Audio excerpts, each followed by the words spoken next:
নাদিয়া নামের এই মেয়েটা একটা সার্কাসের পারফর্মার, কিন্তু আজকে কোনো একটা ব্যাপার নিয়ে সে অনেক মর্মাহত। শো শেষ করার পর নাদিয়া তার ছেলের টিকিটকে ডাকে। টিকিট তখন জোকারের সাজে ছিল। নাদিয়া টিকিটের এই সাজের পেছনে আসল রূপটা সঠিক সময়ে দুনিয়ার সবার সামনে উপস্থাপন করার নির্দেশ দেয়। অর্থাৎ এমন একটা সময় আসবে যখন টিকিট যেন তার ক্ষমতা সবাইকে দেখায়। কিন্তু ছোট্ট টিকিট মায়ের এসব কথার আগা মাথা কিছুই বুঝতে পারছিল না, কারণ নাদিয়া হঠাৎ করেই ছেলেকে ডেকে এসব বলছে।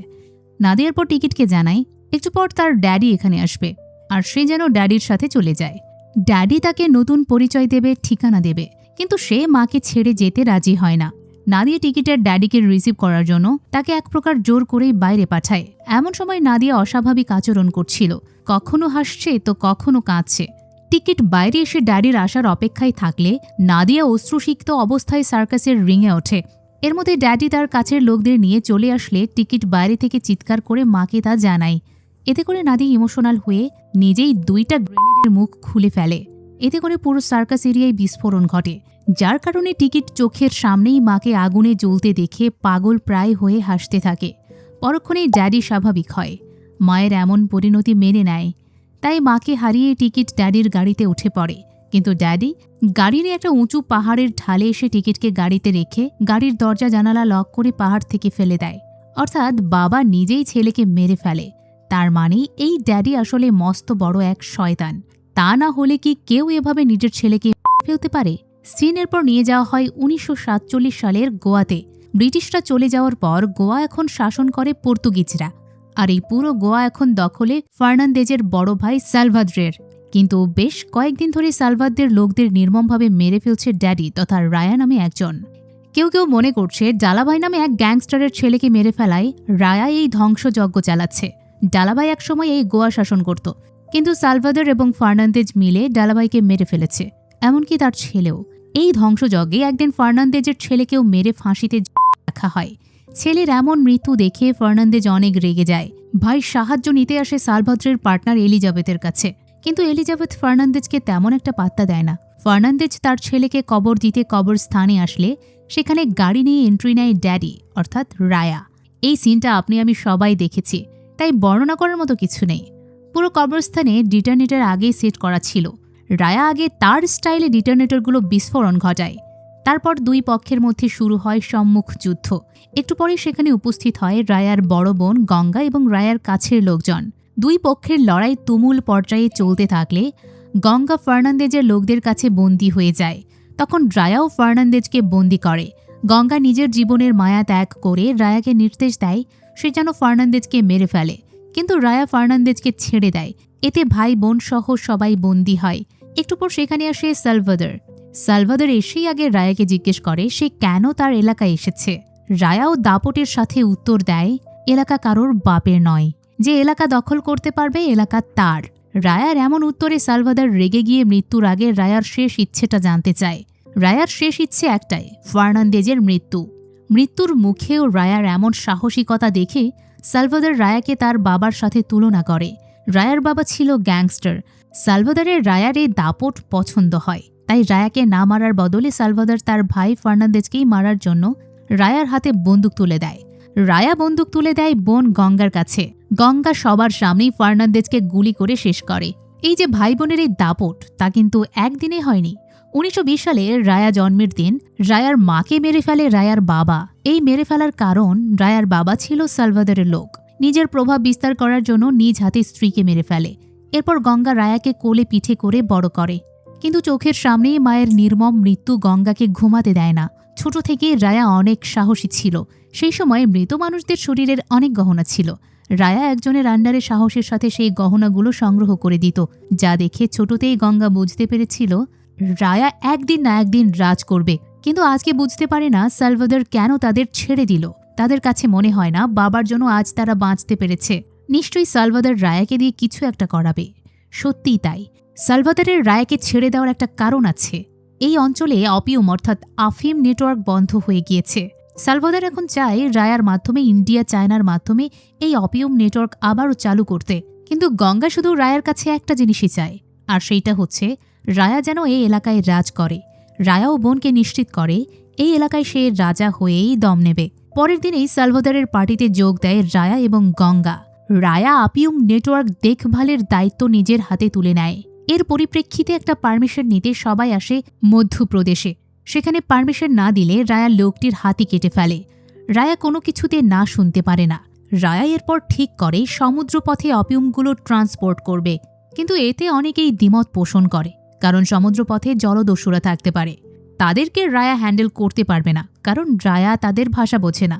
কিন্তু রায়া জলদস্যুদেরকেই আগুনে পুড়িয়ে শেষ করে। রায়ার কাছে রায়ার ভাষাই হচ্ছে ইন্টারন্যাশনাল ভাষা, সবার ড্যাডি বলে কথা। তো এর মধ্যেই একদিন একটা পার্টিতে রায়া প্রথমবার সালভাদরের মেয়ে রেবেকাকে দেখতে পায়। রেবেকা একজনের উপর খুবই ক্ষিপ্ত। পিস্তল নিয়ে মারতে আসলে রায়া নিজে পিস্তলটা লোড করিয়ে দেয়, কিন্তু অতিরিক্ত ড্রাঙ্ক থাকায় রেবেকা কাউকে মারার আগেই নিজেই জ্ঞান হারিয়ে ফেলে। রায়া নিজে রেবেকাকে সুস্থ করে বাড়িতে নামিয়ে দিলে রেবেকা রায়ার প্রতি খুশি হয়। যেহেতু সবার বস হচ্ছে রেবেকার বাবা সালভাদর, তাই রেবেকা রায়াকে জানায় আজকের কথা সে বাবাকে জানাবে না। দূর থেকে জ্যাং নামে একজন এসব কিছু দেখছিল। জ্যাং রায়ার কাছে এসে তার পরিচয় দিতেই যাবে, তখন রায়াই জ্যাংয়ের পরিচয় দিয়ে দেয়। তার মানে রায়া জ্যাংকে আগে থেকেই চেনে। জ্যাং আবার রায়ার আপিউম নেটওয়ার্কের ব্যাপারে জানত, কিন্তু তার কাছে মনে হয় এটার চেয়েও লাভজনক কিছু হচ্ছে বিজনেস। তাই জ্যাং সরাসরি রায়াকে বিজনেসের অফার দেয়। রায়া তাৎক্ষণিক কোনো কিছুর জবাব দেয় না। পরের দিন পার্টিতে আবার রায়া এবং রেবেকার দেখা হয়। রেবেকা পার্টিতে তার সাথে রায়াকে নাচার অফার দিলে রায়া চুপচাপ থাকে। এতে রেবেকা তার বাবাকে টেনে নিয়ে আসে। আজ সালভাদরের মেয়ে দেখে তার সাথে কেউই নাচার সাহস পায় না। রেবেকার এই কথা রায়ার মাথা গরম করে দেয়। রেবেকাকে ডান্স ফ্লোরে না নিয়ে খাটে নিয়ে আসে। এরপর যা হবার হয়। তবে এই ব্যাপারে দুজনেই খুশি। খুব অল্প দিনের মধ্যেই সালভাদরের বিশ্বস্ত লোক হয়ে ওঠে রায়া। সালভাদর রায়াকে সবচেয়ে ভরসা করতে শুরু করে। রায়াও তার প্রতিদান দেয়। এক এক করে সালভাদরের পথের কাজাগুলোকে সরাতে থাকে। একই সাথে রেবেকার সাথে রোমান্সও চলে, অর্থাৎ বন্যা এবং আদরের ছোঁয়া একসাথে চলছে। এই সালভাদর আবার শুধু রায়াকেই মাথায় তুলে নাচছে। এইটা আবার ভিরা নামে এক গ্যাংস্টার সহ্য করতে পারছে না। ভিরাও সালভাদরের হয়েই কাজ করে, কিন্তু রায়ার বাড়াবাড়িটা ভিরার কাছে সহ্য হয় না। তাই সালভাদরের কাছে অভিযোগ নিয়ে আসে। অভিযোগ দেওয়ার সময় সেখানে গঙ্গাও ছিল। গঙ্গা শুধু সেখানে একটা কথাই বলে, তার ভাইকে কেউ আটকিয়ে রাখতে পারবে না। এই সালভাদর রায়াকে মাথায় তুলে নাচছে, এতে যেন কেউই প্রশ্ন তুলতে না পারে। এজন্য সালভাদর সেখানেই অ্যানাউন্স করে দেয় তার মেয়ে রেবেকার সাথে রায়ার বিয়ে দেবে। শ্বশুর জামাইকে মাথায় নিয়ে নাচলে কেউ আর প্রশ্ন তুলতে পারবে না। সালভাদরের এই ডিসিশনের ব্যাপারে একদম যেন অখুশি ছিল এলিজাবেথ এবং তার ভাই টনি। গঙ্গা রায়া এবং রেবেকার প্রেমের সম্পর্ক আগে থেকেই জানত, তাই এই খুশির খবর গঙ্গাই রায়াকে জানায়। বিয়ের ব্যাপার নিয়ে রায়া এবং রেবেকাও খুশি ছিল। ঠিক তখনই বাইরে থেকে ভেসে আসে এক অ্যানাউন্সমেন্ট। গোয়ায় এসেছে রয়্যাল সার্কাস দল, যেখানে পারফর্ম করবে পরম সুন্দরী নাদিয়া। নাদিয়ার পোস্টার টাঙানো হলে রায়া যেন পোস্টারে নাদিয়াকে দেখে থমকে যায়। অন্যদিকে এলিজাবেথ তার ভাই টনি এবং তার কাছের লোক ভিক্টরকে সাথে নিয়ে একটা প্ল্যান করে। এলিজাবেথ সালভাদরের সঙ্গী হলেও সে নিজে সালভাদরকে মারার প্ল্যান করে। প্ল্যানটা হচ্ছে সালভাদর সার্কাস দেখতে গেলে সেখানেই মারবে। ভিক্টর এখানে কিছু কথা অ্যাড করে। সার্কাসে মার্কাস নামে একজন পরিচিত লোক আছে, যাকে দিয়ে নিজেদের লোক সার্কাসে ঢোকাবে। তারপর হামলা করেই সালভাদরকে মেরে। এই প্ল্যানটা শোনার পরপরই এলিজাবেথ ভিক্টরকে ফেলে। ভিক্টর বেঁচে থাকা মানেই তাদের জন্য বিপদ। চলে আসে সার্কাসের দিন। সালভাদর রায়া সহ সবাই আসে সার্কাস দেখতে। রায়া শুধু অপেক্ষা করে কখন নাদিয়া আসবে। অন্যটা সবাই পারফর্ম করতে থাকলে রায়া একদম ধৈর্য হারিয়ে ফেলে। এমন সময় পারফর্ম করতে আসে পরম সুন্দরী নাদিয়া। নাদিয়ার সৌন্দর্য দেখে রায়া এবার সত্যিই থমকে যায়। কঠিন রায়া নয়ন ভরে শুধু নাদিয়ার পারফরমেন্সই দেখে। পারফরমেন্স শেষে রায়া নাদিয়ার সাথে দেখা করতে ব্যাক স্টেজে যায়। সেখানে যাওয়ার পরপরই সার্কাস দলের মুখোশ পরিহিত একজনের হাতে গুলি দেখে। তাকে মেরে ব্যাক স্টেজের রুমে যেতেই সে দেখতে পায় অনেকজনকেই মেরে ফেলা হয়েছে। এতে করে রায়া বুঝতে পারে সালভাদরকে এই সার্কাসে ফাঁদে ফেলা হয়েছে। তখনই শুরু হয় দুই পক্ষের মধ্যে বন্দুক যুদ্ধ। রায়া সালভাদরকে বাঁচানোর চেষ্টা করে এবং সফলও হয়। টনি তখন আগে নিশ্চিত হয় মার্কোস মারা গিয়েছে। মার্কোস বেঁচে থাকলে আর সব সত্য প্রকাশ করলে সে সহ এলিজাবেথ ধরা পড়ে যাবে। টনি ব্যাক স্টেজে এসে মার্কোসকে মৃত দেখে শান্তি পায়। এরপর এলিজাবেথ টনির চোখের সামনেই সালভাদরকে সেফলি সার্কাস থেকে বাইরে পাঠিয়ে দেয় রায়া। সালভাদরকে সেভ করার পর রায়া সার্কাস দলের সাথে বসে। রাগে আগে ম্যানেজারকেই মেরে ফেলে। তারপর আসে নাদিয়ার কাছে। রায়া বুঝতে পারে নাদিয়া এসবের অনেক কিছুই জানে, তাই নাদিয়াকে একটা কুপ্রস্তাব দিয়ে বসে। সেই কুপ্রস্তাব শুনেই নাদিয়া রায়ার মুখে থুতু ছুঁড়ে মারে। এতে রায়া অনেক রেগে যায়, আবার ফিরবে এবং তার খেল দেখাবে বলে রায়া সেখান থেকে চলে যায়। সার্কাস থেকে বের হওয়ার পরপরই রায়া এবং কাছের লোকেরা সন্দেহভাজন অনেককেই মেরে ফেলে। তাদের সন্দেহের তালিকায় আসে ভিক্টর এবং মার্কোসও, কিন্তু তাদের কোথাও সে পাচ্ছিল না। রায়ার বা সন্দেহ হয় ভীরার উপরেও, তাই ভীরাকে আটকিয়ে ফেলে, কিন্তু ভীরা স্পষ্ট জানিয়ে দেয় সে এসবের সাথে জড়িত নয়। রায়া অনেক পর্তুগিজকেও মেরেছিল, যার কারণে পর্তুগিজ পুলিশ অফিসার রায়ার উপর অনেক রেগে যায়, কিন্তু রায়া এসবের কোনো তোয়াক্কা করে না। অন্যদিকে রেবেকা এলিজাবেথকে জানায় এই রায়া আর থামবে না, অনেকজনকে মারবে। এলিজাবেথ তখন এক উস্কানিমূলক কথা সামনে নিয়ে আসে। সার্কাসের মেয়ে নাদিয়া অনেক কিছু জানে, যেটা রায়া বুঝতে পেরেও ছেড়ে দিয়েছে। এতে স্পষ্ট যে রায়া মেয়েদের প্রতি অনেক দুর্বল। এলিজাবেথের এই কথাটা রেবেকার মাথা গরম করিয়ে দেয়। গঙ্গাকে দিয়ে নাদিয়াকে ধরে নিয়ে আসে। সেখানে রেবেকা নাদিয়াকে টর্চার করে আগে জানতে চায় ভিক্টর কোথায়। নাদিয়া শুধু একটাই কথা বলে, যতই আমাকে মারো, আমি এসবের কিচ্ছু জানি না। এলিজাবেথ তাই টনিকে নির্দেশ দেয় নাদিয়াকে যেন পুড়িয়ে মারে। টনি একজনকে দিয়ে পুড়িয়ে মারার সে প্রসেসিংটা করে। নাদিয়ার শরীরে লাল পানি ঢালা হয়। নাদিয়া তখন যেন নিজের মৃত্যুকে আলিঙ্গন করে নিয়েছিল, শুধু অপেক্ষা করছে মৃত্যুর। গঙ্গা আবার নাদিয়ার মৃত্যুর বিপক্ষে ছিল, আগুন জ্বালিয়ে দিতে নিষেধ করে, কিন্তু কেউ তা শোনে না। নাদিয়াকে আগুন দিয়ে মারতেই যাবে, এমন সময় রায়া সেখানে উপস্থিত হয়ে প্রথমেই যে আগুন ধরাতে গিয়েছিল তাকেই আগুনে মারে। তারপর রেবেকার গলার রুমাল দিয়ে নাদিয়ার মুখের মুছিয়ে সবাইকে একটা ব্যাপার ক্লিয়ার করে, নাদিয়াকে শুধু একমাত্র সেই মারতে পারবে, অন্য কেউ নয়। টনি ভাব দেখিয়ে রায়াকে ধাক্কা মারতে আসলে রায়া উল্টো টনিকে মাটিতে ফেলে মাথার উপরে পা রেখে হুঙ্কার ছাড়ে। এতে এলিজাবেথ অনেক রেগে গেলে রায়া গঙ্গার কথাতে টনিকে ছেড়ে দেয়। সন্ধ্যায় সেজে গুজে নাদিয়ার কাছে আসে রায়া। রায়াকে দেখে নাদিয়া বিবস্ত্র হয়। বিবস্ত্র হওয়ার পর নিজেই নিজের নার্ভ কেটে ফেলে। নাদিয়া আসলে জানে রায়াকে সে আটকাতে পারবে না, আবার রায়ার কাছেও নিজেকে বিলিয়ে দিতে পারবে না, তাই এই পথটা বেছে নেয়। কিন্তু রায়া প্রথমে তার কাপড় দিয়ে নাদিয়ার শরীর ঢেকে দেয়, এরপর নাদিয়ার জ্ঞান ফেরার অপেক্ষা করে। নাদিয়ার জ্ঞান ফিরতেই পাশে বসা রায়া দুঃখের সাথে জানায়, কাপড়ও খুললে আবার নার্ভও কাটলে, একসাথে দুইটা করার কি দরকার ছিল? পুরুষ মানুষ হয়েছি তো কি হয়েছে, আগে তো বাঁচাতেই হলো। আর যদি সত্যিই মরতে চাও তাহলে সেভাবে কাটবে যাতে বাঁচার আর কোনো উপায় না থাকে। এরপর রায়া নাদিয়ার কাছ থেকে কিছু গোপন ব্যাপার জেনে নেয়। রায়া সত্যি বুঝতে পেরেছিল নাদিয়া সার্কাসে হামলার ব্যাপারটা জানে এবং কিছু একটা গোপন করছে। নাদিয়া নির্দ্বিধায় জানায় যে মার্কোসের এক যমজ ভাই আছে, যে আসলে নির্দোষ, তাকে বাঁচাতেই চুপ ছিল। মার্কোসের ব্যাপারটা সামনে আসলে টনি এবার ফেঁসে যায়, তাকে বেঁধে ফেলা হয়। এলিজাবেথ এর প্রতিবাদ করলে মার্কোসের যমজ ভাইকে টনির সামনে নিয়ে আসা হয়। মার্কোসের যমজ ভাইয়ের ব্যাপারটা টনি সহ কেউ জানত না। টনি মার্কোসকে মৃতই দেখেছিল, কিন্তু যমজ ভাইকে সামনে নিয়ে আসায় ভয় পেয়ে সব সত্য বলা শুরু করে। এলিজাবেথের নাম না নিয়ে সব দোষ নিজের ঘাড়ে নেয়, কিন্তু সালভাদরের এলিজাবেথের উপরও সন্দেহ হয়। এই সন্দেহটা দূর করতে রায়া এলিজাবেথের হাতেই তলোয়ার তুলে দিয়ে টনিকে মারার নির্দেশ দেয়। এলিজাবেথ নিজেকে বাঁচাতে অশ্রুসিক্ত চোখে টনির গলায় ছুরি চালিয়ে অনবরত কান্না করে। রায়া এরপর টনিকে আগুনে পুড়িয়ে একদম ভস্ম করে দেয়। এতে এলিজাবেথের কান্নার আর্তনাদ আরও বেড়ে যায়। পরের দিন গঙ্গা নাদিয়াকে তার কাছে ডাকে। নাদিয়াকে কিছু টাকা দিয়ে এই শহরটা ছেড়ে চলে যেতে বলে, কিন্তু নাদিয়া জানায় সেই টাকাটা নিতে পারবে না। জীবনে অনেক কাজ করেছে, কিন্তু এভাবে কখনো টাকা নেয়নি, আর এই শিক্ষা নাদিয়া তার ভাইয়ের থেকেই পেয়েছে। এইটা জানিয়ে নাদিয়া গঙ্গাকে তার ভাই রায়াকে এই শিক্ষাটা একটু দিতে বলে। গঙ্গা তখন যেন একটু অবাকই হয়, তাই জিজ্ঞেস করে, কিভাবে জানলে রায়া আমার ভাই? নাদিয়া জানায়, তোমার এবং রায়ার চোখে একই স্যাডনেস ব্যাপারটা দেখেছি। এই পর্যায়ে আবারও দেখানো হয় একটা পাস্ট। দুই ভাই বোন ধাক্কা খেতে খেতে আসে একটা নিষিদ্ধ পল্লীতে। এক প্রস্টিটিউট দুজনকে আশ্রয় দেয়, নিজে হাতে গঙ্গাকে খাইয়েও দেয়। রায়াকে খাওয়াতে চাইলেও রায়া খেতে চায় না। সেই প্রস্টিটিউটের উদ্দেশ্য ছিল আসলে অন্য। গভীর রাতে গঙ্গাকে জোর করে ক্লায়েন্টের কাছে পাঠায়। ছোট থেকে গঙ্গা হারায় সম্ভ্রম। রায়ার চিৎকার শুনে ঘুম থেকে জেগে উঠে আগে প্রস্টিটিউটটাকে মেরে ফেলে, তারপর ক্লায়েন্টকে একের পর এক কোপায়। এখান থেকেই রায়া হিংসা শুরু করে। তবে সেই হিংস্র রায়া যেন এবার প্রেমে পড়েছে। নাদিয়ারা ট্রেনে করে গোয়া ছাড়াতে থাকলে রায়া ট্রেন থামায়, আবার সার্কাসের প্যান্ডেল নিজ উদ্দেশ্যে বসায়। সার্কাস দেখতে যায়, কিন্তু সার্কাসটা চলে শুধু নাদিয়ার। রায়া শুধু নাদিয়াকে দেখে, কিন্তু পাত্তা দিতে যায় না। নাদিয়াও তাই রায়ার প্রতি মনোযোগী হয়। রায়ার সাথে কথা বলার চেষ্টা করে, কিন্তু কথা বলার সুযোগ হয়ে ওঠে না। রায়ার সাথে রেবেকার দূরত্ব বেড়ে যায়। একদিন নাদিয়া রায়ার কাছে এসে কফির অফার করে। রায়া জানায় তার কফি দিয়ে হবে না। নাদিয়া সেজন্য ডিনারের ইনভাইটেশন দেয়। রায়া আগে থেকে একটা রেস্টুরেন্টে বসে থাকে। নাদিয়া সুন্দর করে সেজে গুজে আসলে রায়া চোখ ফেরাতে পারে না। দুজন প্রথমবারের মতো ভালো ভালো কথা বলতে থাকলে সেখানেই রায়ার উপরে হামলা হয়। রায়া নাদিয়াকে একটা রুমে পিস্তল দিয়ে রুম থেকে বের হতে নিষেধ করে। এদিকে রায়া অনেকগুলো লেডিসের সাথে একাই লড়াই শুরু করে। গোলাগুলির শব্দ শুনে একসময় নাদিয়াও বের হয়ে গুলি চালায়। তবে নাদিয়া একসময় একজনের হাতে ধরা পড়ে যায়। গুন্ডাটা নাদিয়াকে মারতে চাইলে রায়া বলে, মারতে পারো, সে আমার কাছে একজন বিচ ছাড়া কিছুই নয়, তার প্রতি আমার কোনো মায়া নেই।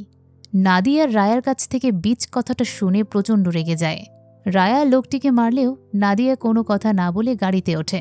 আবার মাঝ রাস্তায় গাড়ি থামিয়ে বিচ বলাতে রায়াকে কষে একটা চড় মারে। নাদিয়ার কাছে তার ইজ্জত অনেক মূল্যবান। সেজেগুজে এসেছে বলেই যে সে বিচ হয়ে গেছে এমনটা নয়। রায়া তখন জিজ্ঞেস করে, তোমার কি মনে হয় আমি খারাপ মানুষ? নাদিয়া উত্তর দেয়, না, কিন্তু এক বেদনাদায়ক কথাও বলে ফেলে, গঙ্গা রায়াকে দিয়ে এসব করাচ্ছে, আর গঙ্গার জন্যই রায়া খারাপ হয়েছে। বোনের ব্যাপারে এমন কথা শুনে সে এবার প্রচণ্ড রেগে যায়। নাদিয়াকে মারার জন্য পিস্তল মাথায় ধরে। তাকে মারতে না পেরে গুলিটা মাটিতে চালায়। তারপরও রাগ না কমলে নাদিয়া রায়াকে পেছন থেকে ধরে সান্ত্বনা দেয়। এরপর দুজন গাড়িতে ইন্টিমেট হয়। আর এই ইন্টিমেসি করার সময় রায়ার মাঝে প্রচণ্ড রাগ ছিল। তাই ইন্টিমেসি শেষে নাদিয়া রায়াকে একটা বিষয় স্পষ্ট করে, পরের বার যদি আমার কাছে আসো তবে প্রেমিক হয়ে আসবে, তুমি আমার মালিক নও। এরপর দুজন আরও ক্লোজড হয়। রায়া সালভাদরের কোনো কাজে মনোযোগ না দিয়ে সারাক্ষণ শুধু নাদিয়ার সাথেই থাকে, যেটা খুব ভালো করে লক্ষ্য করে গঙ্গা। তাই রায়াকে মনে করিয়ে দেয়, রেবেকার সাথে কিন্তু তোমার বিয়ে ঠিক হয়েছে, যতই না করো না কেন দিন শেষে রেবেকাকেই বিয়ে করতে হবে। রায়াও এতে মাথা নাড়ায়, কিন্তু দিন শেষে নাদিয়ার সাথেই থাকে। একদিন রেবেকাও রায়াকে জিজ্ঞেস করে, তোমার মতো মানুষ তো কাউকে ভালোবাসতে পারে না? রায় স্পষ্ট করে, পারে না, কিন্তু তারপরও নাদিয়ার সাথেই থাকে। এর মধ্যে চলে আসে রায়া এবং রেবেকার এঙ্গেজমেন্টের দিন। তারা চার্চে এঙ্গেজমেন্টের জন্য উপস্থিত হলে একই চার্চে নাদিয়া আসে। রেবেকা নাদিয়াকে দেখে কোনো কথা না বলেই বাইরে যায়। চার্চে উপস্থিত সবাই তখন রায়া এবং নাদিয়ার প্রেম নিয়ে গুঞ্জন শুরু করে। রেবেকা বাসায় ফিরে একদম ভেঙে পড়লে রায়া তাকে শান্ত করে। রেবেকার এখন একটাই কথা, এই শহরের সবাই জানে তোমার আর নাদিয়ার ভালোবাসার কথা, শেষ পর্যন্ত কিনা ওই সার্কাসের মেয়ের প্রেমে পড়লে? রায়া তখন আশ্বস্ত করে যে আমি তোমাকেই বিয়ে করব। এরপর রায়া রেবেকার সাথে চলে ঠিকই, কিন্তু মন যেন অন্যদিকেই পড়ে থাকে, যেটা গঙ্গাও লক্ষ্য করে। তাই রায়াকে জিজ্ঞেস করে বসে, ওই মেয়ের মাঝে কি পেয়েছ? রায়া তখন বোনকে বলে, নাদিয়া তাকে বুঝতে শিখিয়েছে যে তার মাঝে আরও একটা মানুষ আছে যে ভালোবাসতে জানে। সেদিনই রায়া নাদিয়ার কাছে আসে। নাদিয়া এতদিন রায়ার থেকে দূরেই ছিল, কারণ নাদিয়া জানে তার চেয়ে রেবেকাকে রায়ার বেশি প্রয়োজন, সেটা সব দিক থেকেই। কিন্তু রায়া এবার নিজে থেকে তার ভালোবাসা নাদিয়ার সামনে প্রকাশ করে। তার মূলত নাদিয়াকেই লাগবে। নাদিয়া এইসব শুনে ইমোশনাল হয়ে রায়াকে জড়িয়ে ধরে। আজও তারা ইন্টিমেট হয়। ইন্টিমেসি শেষে রায়া নাদিয়ার পাশে শুয়ে জিজ্ঞেস করে, এখন পর্যন্ত আমার থেকে কিচ্ছু চাইলে না তুমি, আমার ব্যাপার নিয়ে পরে আবার দ্বিধাদ্বন্দ্বে পড়বে না তো? নাদিয়া তখন রায়ার ব্যাপারে কিছু সুন্দর মন্তব্য করে। নাদিয়া জানে রায়ার মাঝেও সুন্দর একটা মন আছে। রায়া তার বোন গঙ্গাকে অনেক ভালোবাসে, যা সে উপলব্ধি করেছে। রায়া এবার বোনের ব্যাপারে কিছু কষ্টকর সত্য প্রকাশ করে। ছোটবেলায় গঙ্গাই তাকে বড় করেছে। রায়া যখনই বলেছে ক্ষুধা লেগেছে, তখনই ছোট্ট গঙ্গা চোখে কাজল এবং কপালে টিপ পরে বেরিয়ে নিজেকে বিসর্জন দিয়ে খাবার এনেছে। রায় এই ব্যাপারে কখনো প্রশ্নও করেনি। রায়ার কাছে তার বোন সব কিছুর ঊর্ধ্বে। বোনের সম্পর্কে এসব শুনে নাদিয়া খুশি হয়। রায়ার এক হাত নাদিয়া তার পেটে রাখলে ধারণা করা যায় নাদিয়া প্রেগনেন্ট। এটা রায়া বুঝতে না পারলেও আমরা বুঝতে পারি। পরের দিন গঙ্গা আসে নাদিয়ার কাছে, এসে বলে, একমাত্র তুমি একজন মেয়ে যে নিজে থেকে সতীনকে গ্রহণ করছো। নাদিয়া তখন ভালোবাসার ব্যাপার নিয়ে আসে। গঙ্গা কখনো ভালোবাসার মায়ায় পড়েনি, তাই এসব বোঝে না। কিন্তু গঙ্গা তার জীবনের রিয়েলিটিটা বোঝায়। ভালোবাসাটাকেই তার বিসর্জন দিতে হয়েছিল। গঙ্গা এসব বলার সময় রায়া রুমে আসে। বোনের থেকে এইসব কথা শুনিয়ে রায়ার মন খারাপ হয়ে যায়। এর মধ্যে চলে আসে বিয়ের দিন। রায়া কি করবে ভেবে পাচ্ছিল না, তাই অনেক ড্রিঙ্কস করে ড্রাঙ্ক হয়ে পড়েছিল। গঙ্গা এমনটা দেখে আজকের দিনে পাগলামি করতে নিষেধ করে, কিন্তু রায়া যেন নাদিয়ার মাঝেই আটকে ছিল।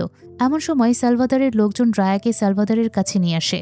সালভাদর আগে রায়াকে অভিনন্দন জানায়, কারণ রায়া এবং নাদিয়া সন্তানের বাবা মা হতে চলেছে। এটা রায়া জানতে না পারলেও সালভাদর আগেই জেনে গিয়েছে।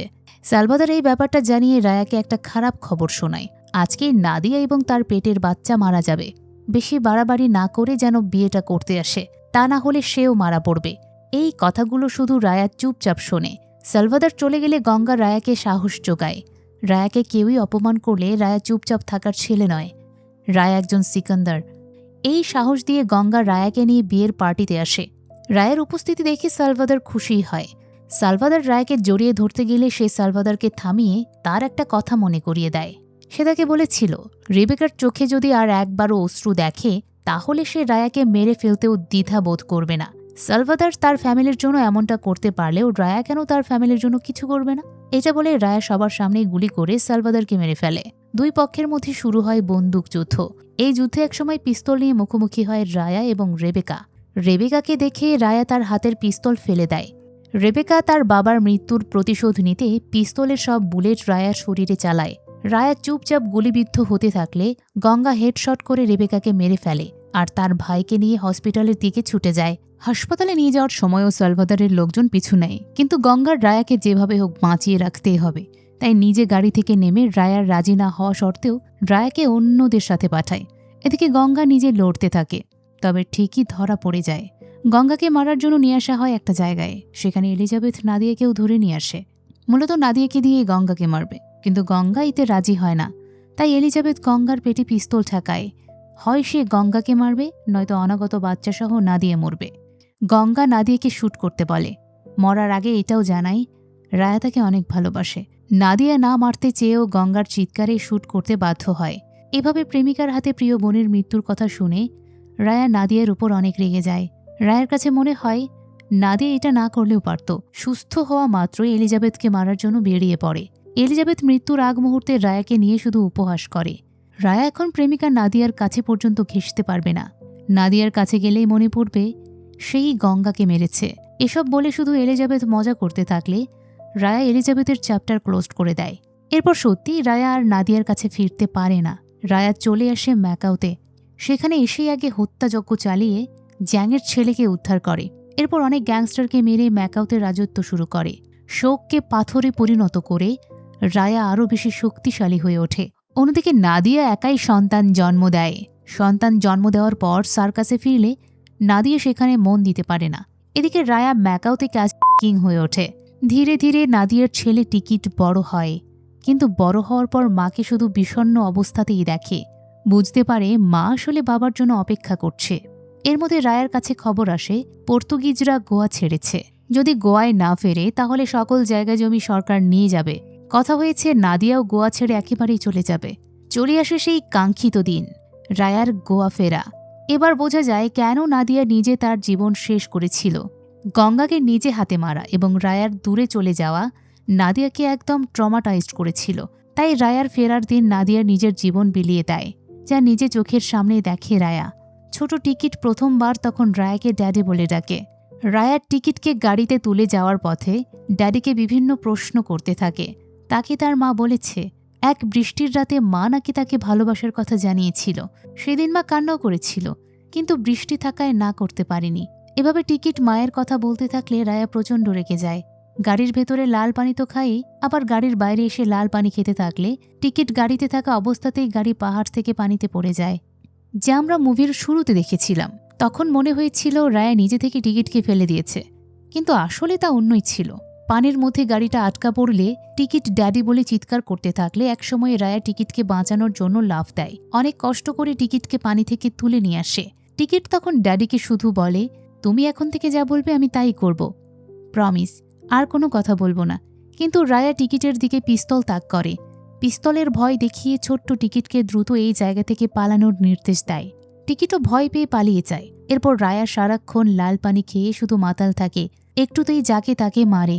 সারাদিন বার আর পার্টিতে মেয়েদের সাথে ফুর্তি করে বেড়ায়। এরপর সিন নিয়ে আসা হয় 1967 সালের গোয়াতে। রায়ার এক পার্টিতে উপস্থিত হয় মেলিসা নামের এক মেয়ে। একসময় মেলিসা রায়ার রুমেও আসে। রায়া তখন শরীরের সব পোশাক খুলে চিল মরেছিল। মেলিসার এভাবে রায়ার রুমে আসার একটা কারণ ছিল। রায়ার ক্যাসিনোর কারণে মেলিসার বাবাসহ অনেক মানুষই সব কিছু হারিয়েছে। তাই মেলিসা নিজের শরীরে টাইম বোমা লাগিয়ে এসেছে রায়াকে মেরে ফেলতে। এতে তার জীবন চলে গেলেও শ্রেয়।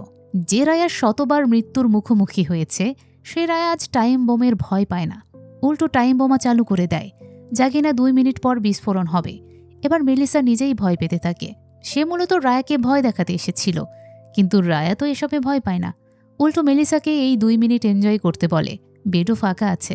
রায়া যখন তার লুচ্চামের চরম পর্যায়ে পৌঁছে যায়, তখন মেলিসা মৃত্যুর প্রস্তুতি নেয়, কিন্তু রায়া বোমা ব্লাস্ট হওয়ার আগের মুহূর্তে মেলিসার শরীর থেকে বোমাটা খুলে বাইরে ছুঁড়ে মারে। এতে করে বাইরে ব্লাস্ট হয়। রায়ার লোকজন বিপদ ভেবে রায়ার রুমে আসে, কিন্তু এসে দেখে রায়া একটা মেয়ের সাথে। রায়াও জানায় কিছুই হয়নি। সবাই যে যার মতো চলে গেলে মেলিসা রায়ার এমন সাহসিকতা দেখে অবাক হয়। রায়া কিনা নিজের মৃত্যুসহ অন্য কারোর মৃত্যুতেও কোনো পরোয়া করে না। রায়া তখন তার মৃত্যুতে ভয় না পাওয়ার ব্যাপারটা খোলাসা করে। প্রিয় মানুষ থাকলে আসলে সবাই মৃত্যুকে ভয় পায়। যেখানে রায়ার কোনো প্রিয় মানুষই নেই, সেখানে কিসের আবার মৃত্যুর ভয়? মেলিসা হঠাৎ রায়ার বোনের প্রসঙ্গ নিয়ে আসলে রায়া রেগে গিয়ে মেলিসাকেই ঘর থেকে বের করে দেয়। পরের দিন মেলিসা আবারও আসে রায়ার কাছে। বাবার ক্যাসিনোর ঋণের টাকাগুলো শোধ দেওয়ায় রায়াকে ধন্যবাদ দেয়। যেখানে সবকিছু মিটমাট হয়ে গেছে, সেখানে মেলিসার আসার কারণ জানতে চায় রায়া। মেলিসা সরাসরি বলেই ফেলে সে তাকে পছন্দ করে, কিন্তু রায়া এসবের ভেতরে আর ঢুকতে চায় না। মেলিসা সব অতীত ভুলে রায়াকে নতুন করে জীবন শুরু করতে বললেও রায়া এতে রাজি হয় না। রায়া শুধু ড্রিঙ্কস এবং একের পর এক মেয়েকে ভোগ করে লাইফকে শুধু ওভারকাম করতে চায়। কিন্তু সেই রায়াই মেলিসার এক ইশারায় রায়ার সাথে রাত্রি যাপন করে। তো পরের দিন সকালে ঘুম থেকে উঠে মেলিসা তার পাশে রায়াকে দেখতে পায় না। বাইরে বের হতেই এক মেয়ে রুমের ভেতরে ঢোকে, যে মেয়েটা রায়ার রেগুলার কাস্টমার। মেলিসা সেই মেয়েকে তাড়িয়ে দিয়ে রায়ার পার্মানেন্ট কাস্টমার বনে যায়। সেদিনই রায়ার মিটিংয়ের সময় মেলিসা এখানে আরও কয়েকদিন থাকার অনুমতি চায়। রায়া অনুমতি দেয় অন্য স্টাইলে। তুমি আমাকে যতদিন সহ্য করতে পারবে ততদিন থাকতে পারো। 1 বছর বাদেই মেলিসার ডেলিভারির দিন চলে আসে। মেলিসা ডেলিভারির সময় শুধু রায়াকে কাছে চায়। তবে রায়া হসপিটালে যাওয়ার জন্য বের হলে তার উপর একদল সশস্ত্র হামলা শুরু করে। রায়াও পাল্টা প্রতিরোধ করলে মূল হোতা সুড়ঙ্গ দিয়ে পালিয়ে যায়। রায়া হাসপাতালে এসে সদ্যজাত সন্তানকে কোলে নেয়। এবারও রায়ার ছেলে সন্তান হয়েছে। সন্তানকে কোলে নেওয়ার সময় রায়ার কানে খেলনার আওয়াজ আসছিল, যে খেলনাটা দিয়ে ছোটবেলায় খেলত টিকিট। রায়া জানালা দিয়ে তাকালে একজনকে দেখতে পায়, যেটা আসলে টিকিটই। আর টিকিটই ড্যাডির উপরে হামলা করেছিল। রায়াও টিকিটকে চিনতে পারে, যার কারণে আজকের হামলা নিয়ে চিন্তায় পড়ে যায়। অনেক বছর কেটে যায়। টিকিট যে সংগঠনের হয়ে সন্ত্রাসী কর্মকাণ্ড চালাচ্ছিল, সেই সংগঠনের লিডার সবাইকে জানায় তারা আর এসব করবে না। এটা পছন্দ হয় না টিকিটের, সবাইকে নির্মমভাবে মেরে ফেলে। টিকিট এখন বড় হয়েছে, আর টিকিট বাবার চেয়েও অনেক বেশি ডেঞ্জারাস। এখন সে ড্যাডির সাথে লড়াইয়ের জন্য প্রস্তুত। অন্যদিকে রায়ার ঘুম ভাঙে ওই খেলনার শব্দ শুনে, ভাবেই হয়তো টিকিট এসেছে। কিন্তু দেখতে পায় তার আরেক ছেলে অ্যাডাম খেলছে। তখনই একজন এসে রায়াকে জানায় তাদের ক্যাসিনোতে কেউ একজন আগুন লাগিয়ে দিয়েছে। গোয়াতে ক্যাসিনো সহ অনেক বিজনেস দেখে জ্যাংয়ের ছেলে নিকোলাস।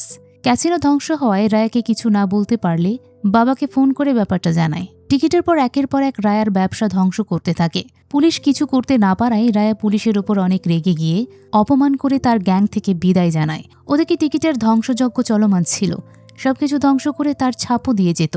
রায়াও বুঝতে পারে এ সবকিছু টিকিটই করছে, কিন্তু টিকিটকে হাতের নাগালে পায় না। এর মধ্যে পুলিশ ও সব ব্যবসায়ী রেড দেওয়া শুরু করে। এতে করে নিকোলাস কোনো মালামাল শিপমেন্ট করতে পারছিল না, তাই রায়ের উপরেই রাগ দেখায়।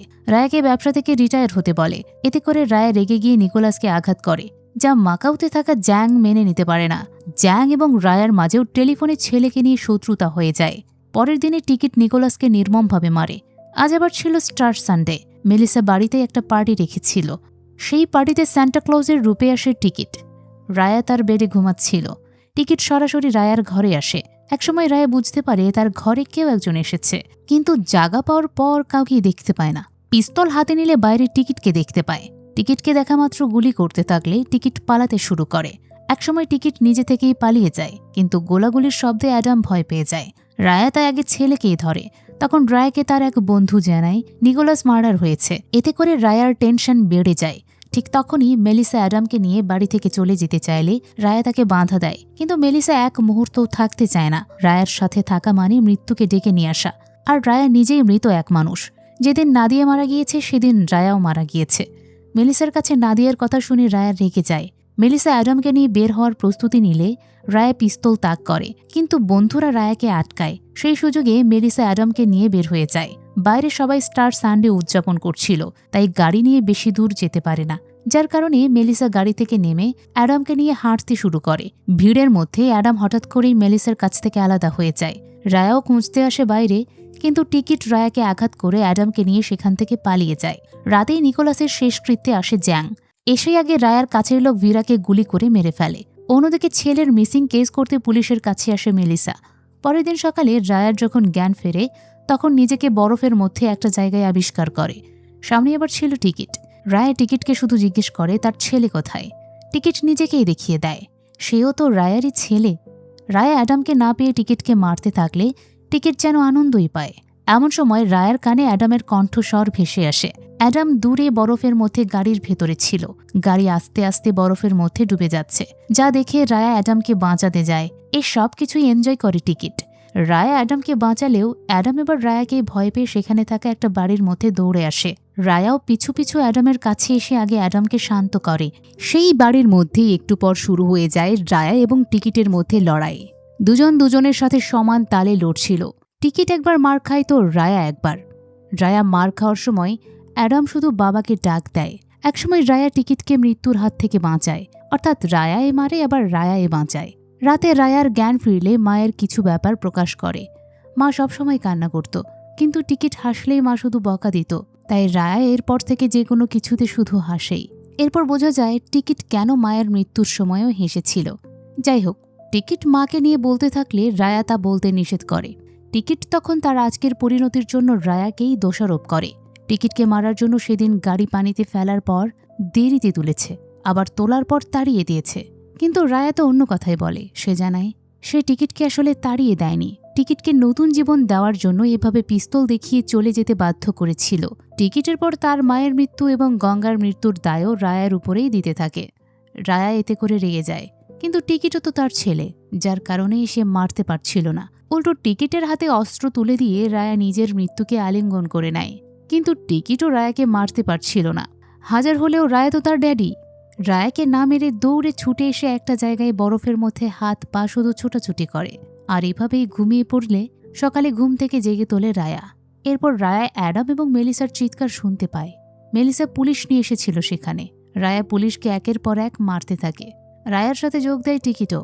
দুজনে পুলিশকে মেরে কুপোকাত করতে থাকে। দুজন পুলিশকে মারতে থাকলে মেলিসা অ্যাডামকে গাড়িতে তোলে, কিন্তু রায়া অ্যাডামকে যেতে দিতে চায় না। মেলিসা সবকিছু শেষ বললেও রায়া জানায় যখন সে শেষ বলবে তখনই সবকিছু শেষ হবে।